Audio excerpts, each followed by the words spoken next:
Energy Efficiency Services Limited recently announced it planned to invest in Swag EV, which uses clean energy to provide swappable batteries for electric motorbikes in Thailand. The official statement said that SL will invest in Swag EV, an emerging e-mobility player, to drive the use of electric motorbikes while contributing to increasing power grid flexibility. However, this has upset and egged the homegrown players and pushed the locals to go vocal.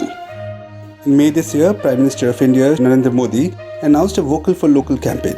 The PM, while addressing the nation on 12th May, said in time of crisis, this local has fulfilled our demand. This local has saved us. Local is not just the need, it's our responsibility also. This was not all. In the same month, PM Modi called for self-reliant Atmanirbhar Bharat to achieve global leadership after COVID-19 crisis. But the investment by the state-owned EESL is stark opposite to what Narendra Modi-led government has been pushing for. While major players stayed tight-lipped on the investment, many came forward to express their views. Here is what they said.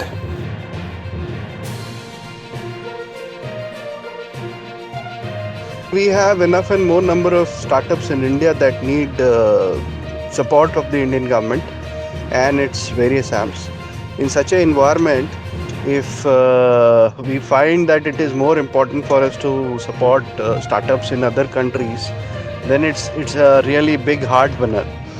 That's exactly something that I'd not like to get the government to be focused on. I would rather prefer that under your Atmanirbhar Bharat, the government and its constituents as well as other entities should focus on developing the Indian ecosystem first before looking abroad and offshore. Thank you.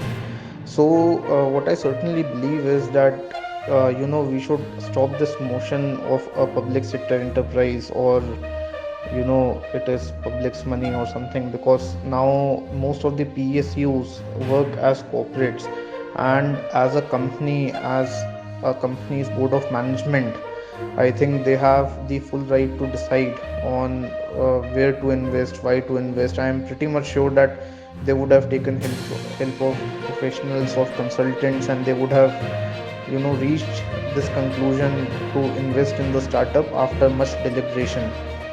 So I certainly believe that local startups should be given preference when the government is involved, but the preference should be limited to government tenders, or providing them cheap loans, or providing them ample R&D facilities so that they can be developed accordingly, they can grow accordingly. There should always be a preference, but the company, what action is a company taking in order to expand its own portfolio, in order to increase its profitability, in order to foresee the market conditions, I think it should be whole and sole the company's call. Naturally, it's a limited company. The shareholders are free to take decisions, free to question them at AGMs.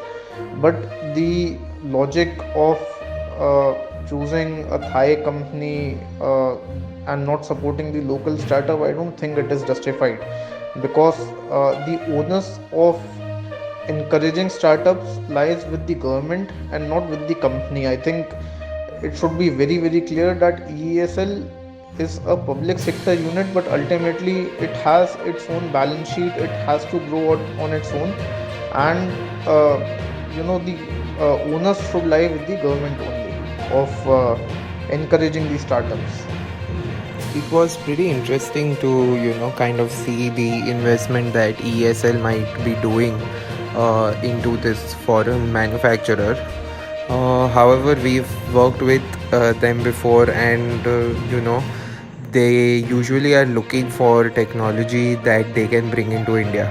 So I think there are two kind of different sides to this entire ordeal. One being that they're trying to introduce localized supply chain and therefore bring in an OEM who has end-to-end supply chain control, and hence kind of push the component ecosystem in India.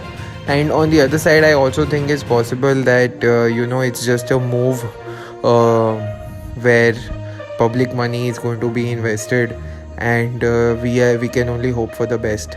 So I wish ESL luck, and I hope that things turn out as they have planned. Because in the past there have been number of instances where the outcomes haven't been, especially with PSU investments, the outcomes haven't been as expected. So I have my eyes keenly on what's happening, and let's hope for the best. We hope ESL reworks on its investment plan and come forward to support the domestic players who have been looking for some boost to make Bharat truly Atmanirbhar.